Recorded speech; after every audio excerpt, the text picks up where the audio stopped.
Assalamualaikum warahmatullahi wabarakatuh. Kembali lagi di channel YouTube Rozi Friandi. Baiklah, pada video kali ini saya akan membahas mengenai pembahasan soal psikiatri. Semoga video ini bisa bermanfaat, terutama bagi kawan-kawan yang akan mengikuti ujian UKM PPD. Nah, untuk soalan pertama, di sini saya akan membagikan tips dulu sebelum menjawab soal ujian UKM PPD. Pada ujian UKM PPD kan kita berpacu dengan waktu tuh. Jadi gunakan strategi agar kita tidak berlama-lama di soal tersebut. Nah, caranya kita baca dulu apa yang ditanyakan pada soal ini. Kemudian setelah kita lihat pertanyaannya, kita lihat optionnya. Apabila kita awam atau kurang paham dengan materi tersebut, di skip saja atau di next agar mempersingkat waktu dalam menjawab soal KMPPD. Sekian untuk tips jawab soalnya. Kita lanjut ke soalan pertama. Soalan pertama adalah seorang wanita 32 tahun datang ke UGD dengan keluhan luka memar pada badan dan tungkainya. Perempuan ini mengeluhkan perlakuan suaminya yang selalu memukul pada saat orgasme. Nah, yang ditanyakan pada soal ini adalah jenis kelainan dari suami wanita tersebut. Pada option ada A. Sadisme, B. Masokisme, C. Fetishisme, D. Voyeurisme, E. Eksibisionisme. Nah, di sini ada beberapa gangguan preferensi seksual. Yang pertama ada fetisme, memakai atau memiliki sebagai pengganti objek seksual sebuah benda. Di sini mungkin bahasanya terlalu sulit. Jadi fetisme itu adalah kelainan yang dikarakteristikan sebagai dorongan seksual yang hebat yang menimbulkan khayalan yang dipengaruhi oleh objek yang bukan manusia. Jadi objek seksual itu bukan manusia. Objek seksual fetisme ini berupa benda atau bagian tubuh seperti sepatu, sarung tangan, celana dalam, atau stocking yang secara mendalam dihubungkan dengan tubuh manusia. Jadi khayalan itu terhadap benda mati. Nah, untuk transfetisme itu memakai pakaian atau berperan sebagai seorang dari seks berlainan. Misalnya ada seorang cowok yang menderita transfetisme. Jadi pada saat melakukan aktivitas seksual, ketika dia melakukan aktivitas seksual, dia berpakaian seperti wanita. Dia masih normal, masih menyukai lawan jenis, cuman pada saat seks dia memakai pakaian seperti lawan jenisnya agar mendapatkan gairah seksualnya. Kemudian ada eksibisionisme atau memperlihatkan genital di depan umum. Tadi katanya adalah eksibisionisme. Jadi dia untuk mendapatkan gairah seksualnya dia telanjang di depan umum.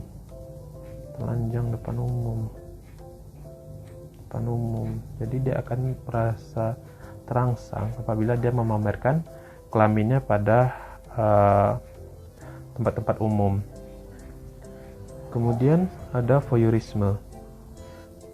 Voyeurisme ini adalah gangguan seksual berupa mengamati tindakan seksual atau ketelanjangan orang lain. Jadi dia lebih suka menonton sebagai penonton dari voyeurisme ini. Kemudian ada sadomasochisme. Sadomasochisme ini terbagi menjadi dua, yaitu ada sadisme dan masokisme. Sadisme ini dia menyakiti orang lain atau pasangan.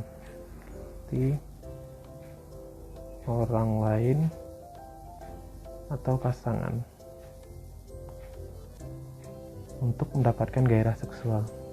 Sedangkan masokisme dia menyakiti dirinya sendiri.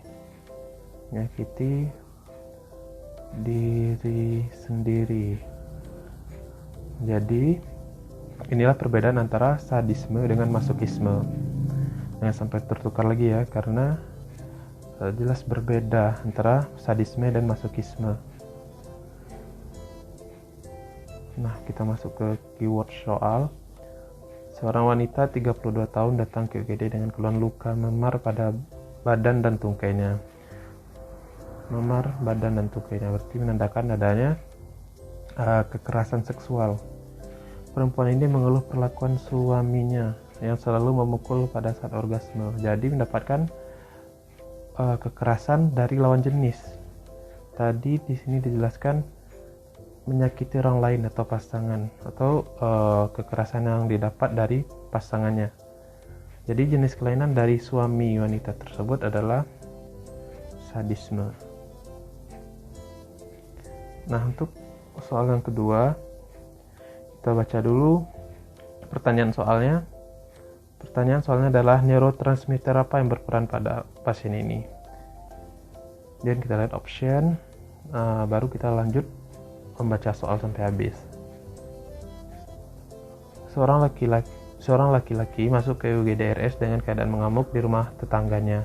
Pasien diantar oleh anggota keluarganya. Sebelumnya pasien merupakan pasien rawat jalan di RSJ Rumah Sakit Jiwa di kota.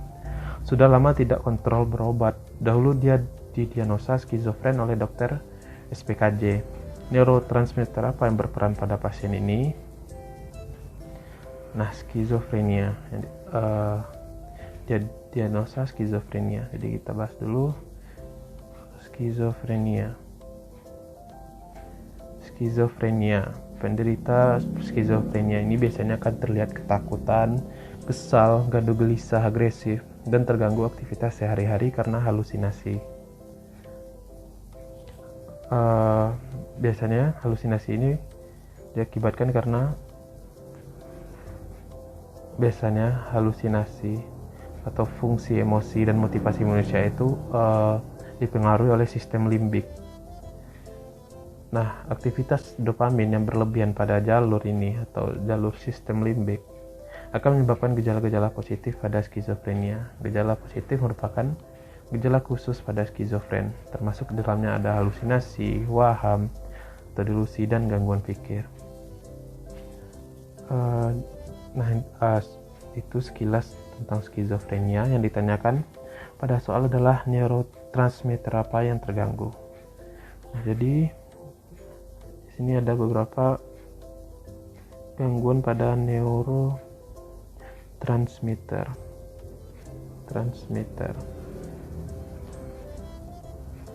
Gangguan pada neurotransmitter itu terbagi 3. Pertama, ada diakibatkan karena penurunan GABA. Kemudian penurunan serotonin. Dan ada peningkatan dopamin.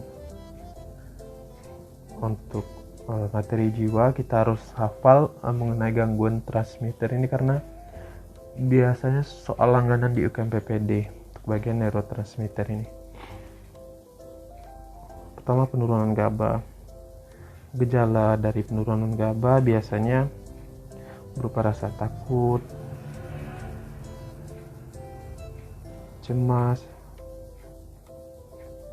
susah tidur. Pokoknya gejala menunjukkan gejala-gejala ansietas atau takut yang berlebihan, cemas. Itu biasanya diakibatkan karena masalah neurotransmitter di penurunan GABA. Nah, untuk terapinya, karena dia merupakan gangguan ansietas,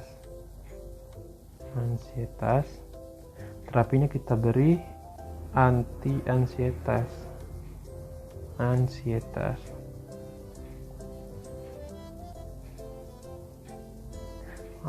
Anti-ansietas atau agonis GABA. Agonis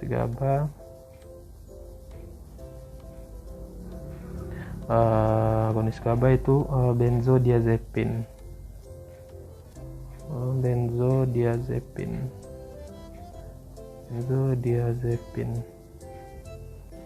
Contoh obatnya yang di belakangnya ada pam gitu, diazepam, lorazepam, alprazolam.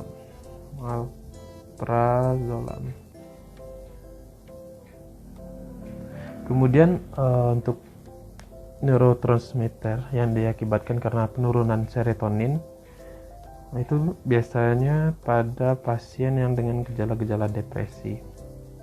Nah, jadi jika di soal ditemukan pasien menunjukkan arahnya ke arah-arah depresi, hilang mood, tidak mau makan, tidak mau mandi, rasa mau bunuh diri, itu diakibatkan karena penurunan serotonin. Nah, untuk terapinya, pertama kita kasih SSRI. Contoh golongan SSRI ada fluoxetine, sertalin. Kemudian selain SSRI ada lagi tricyclic. Contohnya amitriptilin,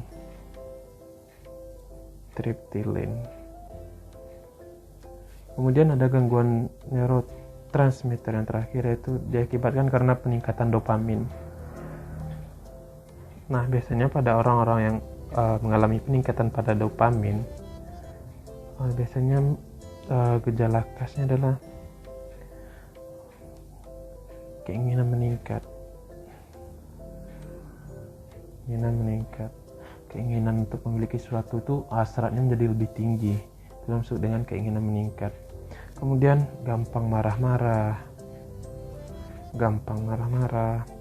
suka menghayal.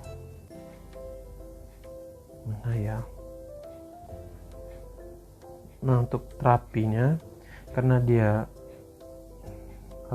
diakibatkan karena peningkatan dopamin, jadi kita harus turunkan dopamin. Nah, dengan apa kita turunkan dopaminnya? Itu dengan antagonis lawannya, antagonis reseptor dopamin. Antagonis reseptor dopamin atau sama dengan antipsikotik. Nah, inilah gambaran soal tentang gangguan neurotransmitter.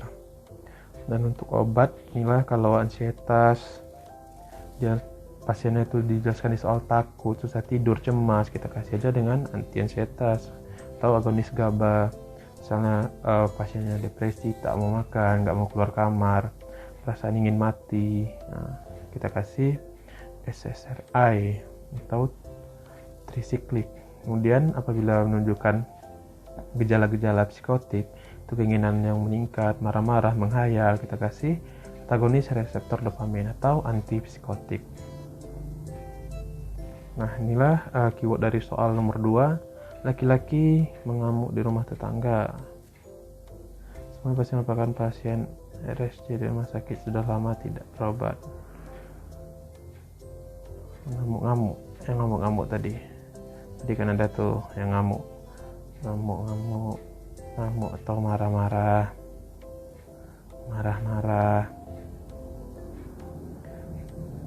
Lalu dia diagnosis skizofren oleh dokter. Tidak diagnosis skizofren berarti sudah menjelaskan pasien ini mengalami psikotik atau psikosis. Kita berikan antipsikotik. Nah, kelainannya di mana tadi yang bagian ini? Antipsikotik kita berikan pada neurotransmitter yang mengalami peningkatan dopamin. Jadi neurotransmitter apa yang berperan? Jawabannya adalah dopamin. Nah, untuk soal nomor 3, diagnosis yang paling mungkin pada pasien ini adalah seorang laki-laki diantar oleh saudaranya ke UGD-RS dengan keadaan yang mematung, tidak merespon ketika diajak berbicara, hanya terdiam, mempertahankan posisi tubuhnya. Untuk opsinya ada gangguan skizoafektif, skizofrenia katatonik, skizofrenia herbefrenik, ekstrapiramidal sindrom, manik bipolar. Biasanya kalau ketemu soal ini kayak soal bonus ya, karena sudah jelas pada soal keadaan yang mematung, tidak merespon ketika diajak berbicara, hanya terdiam, mempertahankan posisi tubuhnya. Ini biasanya gejala-gejala yang sangat khas pada skizofrenia katatonik. Nah, skizofrenia katatonik ini merupakan jenis skizofrenia yang dapat kita tegakkan diagnosanya apabila pasien memiliki sedikitnya satu dari beberapa bentuk katatonik. Nah, yang pertama, stupor katatonik atau mutisme. Pasien tidak berespon terhadap lingkungan atau orang. Kemudian negativisme katatonik. Pasien melawan semua perintah atau usaha untuk menggerakkan fisiknya. Kemudian ada rigiditas atau kekakuan. Rigiditas katatonik. Pasien secara fisik sangat kaku dan rigid. Kemudian postur katatonik, mempertahankan posisi yang tidak biasa atau aneh. Nah, jadi sudah jelas seorang laki-laki diantar oleh saudaranya kayak GDRS dengan keadaannya mematung, tidak merespon ketika diajak berbicara, hanya terdiam, mempertahankan posisi tubuhnya. Jadi jawabannya adalah skizofrenia katatonik. Nah, untuk soal nomor 4, diagnosis yang paling mungkin adalah seorang wanita 40 tahun datang ke RS dengan keluhan berubah-ubah. Pertama, punggung nyeri, perut kembung dan panas, nyeri pada kemaluan, kedua kaki terasa lemah, pekerjaan sehari-hari dan status sosial pasien terganggu. Tidak ada kondisi medik yang mendasari penyakit. Diagnosis yang paling mungkin adalah A. Gangguan nyeri, B. Gangguan somatisasi, C. Gangguan konversi, D. Gangguan hipokondriasis, E. Gangguan dismorfik tubuh. Nah, di sini ada jenis gangguan-gangguan somatoform itu dibagi menjadi 4. Gangguan somatisasi, gangguan konversi, gangguan nyeri somatoform, dan hipokondriasis. Ini biasanya juga sering keluar di soal-soal UKM PPD. Nah, untuk gangguan somatisasi ini dia gambarannya berupa keluhan penyakit yang lebih dari satu atau gejala somatik multiple tanpa dasar yang organik. Maksudnya misalnya pasien datang dengan keluhan misalnya nyeri kepala, kemudian nyeri kepala, kemudian jantungnya juga sakit, kemudian nyeri kepala, rasa disayat, jantungnya sakit, kemudian habis itu pinggangnya sakit. Pokoknya sakit itu lebih dari satu. Pada saat dilakukan pemeriksaan itu hasilnya normal, tidak ada kelainan sama sekali. Jadi gangguan somatisasi, pasien datang lebih dari satu penyakit.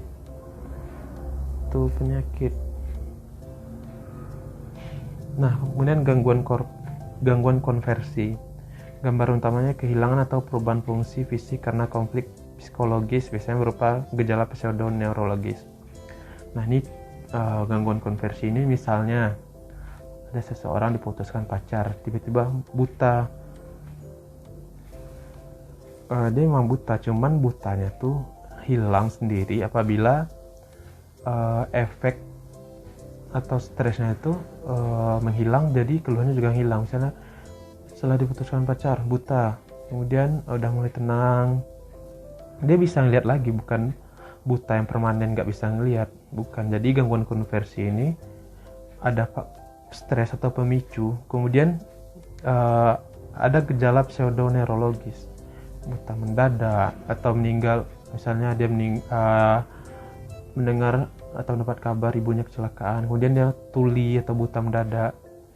Dan apabila stres itu perlahan menurun atau berkurang, keluhan tersebut akan hilang dengan sendirinya. Kemudian untuk gangguan somatoform yang ketiga, itu gangguan nyeri somatoform. Gambar utama, preokupasi terhadap nyeri tanpa adanya temuan objek atau temuan objektif yang berlebihan. Untuk gangguan nyeri somatoform, dia memang ada nyeri, keluhan, tapi nyeri itu tidak seperti yang dialami. Misalnya dia cuman tegores ranting kayu, jadi seolah-olah dia kayak disayat pedang, jadi kayak diiris pisau, kayak disayat pedang. Jadi nyeri itu lebay.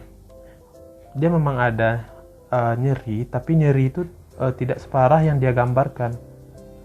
Atau gangguan nyeri somatoform ini nyeri lebay. Kemudian ada hipokondriasis. Untuk hipokondriasis itu gambar utamanya takut menderita atau yakin bahwa ia menderita penyakit fisik yang serius.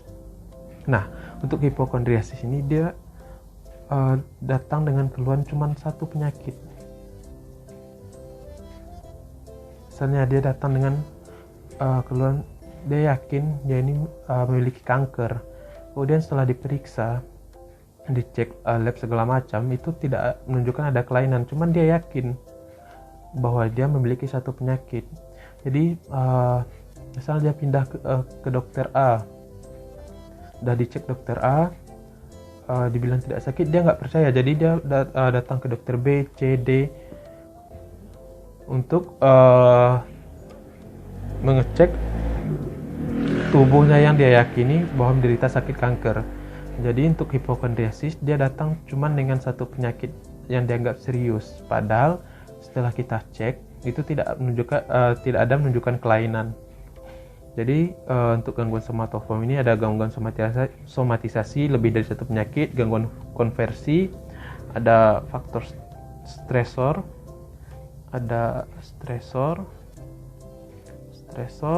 kemudian gangguan nyeri somatoform, nyeri lebay. Kemudian hipokondriasis itu pasien datang dengan satu penyakit yang dia yakini dia menderita penyakit yang berat. Oke, sekian dulu untuk gangguan somatoform. Lanjut ke soal berikutnya. Tunggu dulu, kita bahas dulu di keyword. Wanita 40 tahun datang ke RS, keluhan berubah-ubah, keluhan punggung nyeri, perut kembung dan panas, nyeri pada kemaluan, kedua kaki terasa lemah. Setelah dicek tidak ada kondisi medik yang mendasari penyakit. Ini berapa nih? 1, 2,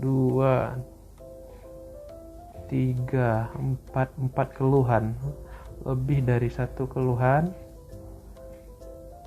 atau multiple. Tadi udah dibilang itu merupakan gangguan somatisasi. Kalau satu hipokondriasis, kalau dua somatisasi. Kalau dua atau lebih dari satu somatisasi.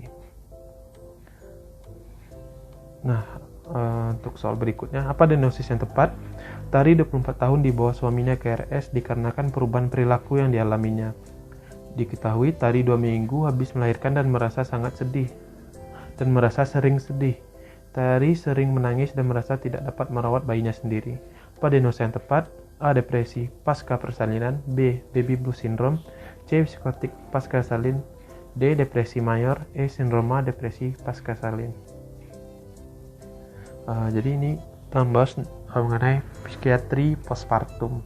Itu langsung saja kita bagi 3, yaitu baby blues syndrome, kemudian ada depresi postpartum, dan psikotik postpartum.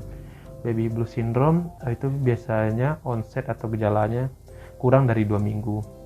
Gejalanya mood fluktuatif, menangis, sulit tidur. Gejala khasnya tidak mengganggu kemampuan ibu untuk mengurus anaknya. Jadi pada baby blues syndrome dia menunjukkan gejala sedih, sulit tidur, mood fluktuatif, cuman dia masih mau merawat anaknya. Sedangkan depresi postpartum itu onsetnya lebih atau sama dengan 2 minggu. Gejalanya hampir sama dengan baby blues syndrome, cuman bedanya ini sudah mengganggu kemampuan ibu untuk mengurus anaknya. Jadi depresi postpartum ini dia nggak mau lagi ngurus anaknya, nggak mau lagi nyusui anaknya. Sedangkan baby blues syndrome dia masih mau mengurus anak, merawat anaknya, menyusui dia masih mau. Kalau depresi dia udah nggak mau sama sekali. Kalau psikotis postpartum, nah inilah psikiatri postpartum yang paling berbahaya. Untuk psikotik postpartum onsetnya bisa 2-3 hari. Gejala psikotik positif, dia menganggap anaknya itu membawa sial atau jelmaan setan. Gejala yang paling menonjol, dia punya hasrat untuk membunuh anak tersebut. Jadi pada psikotik postpartum kita harus pisahkan antara ibu dan anak, karena keinginan ibu atau hasrat ibu yang ingin membunuh anak tersebut karena dianggap membawa sial, menganggap jelmaan setan. Jadi untuk soal ini keywordnya 2 minggu habis melahirkan dan merasa sering sedih. Tari sering menangis dan merasa tidak dapat merawat bayinya sendiri. Jadi dia sudah tidak mau merawat bayinya sendiri, beranggapan tidak becus atau tidak dapat merawat bayinya sendiri. Jadi diagnosis yang tepat adalah depresi pasca persalinan. Oke, sekian dulu untuk video kali ini. Semoga video ini bisa bermanfaat. Mohon maaf apabila ada salah-salah kata. Jangan lupa subscribe channel ini untuk menunjukkan kepedulian kalian terhadap channel ini. Terima kasih.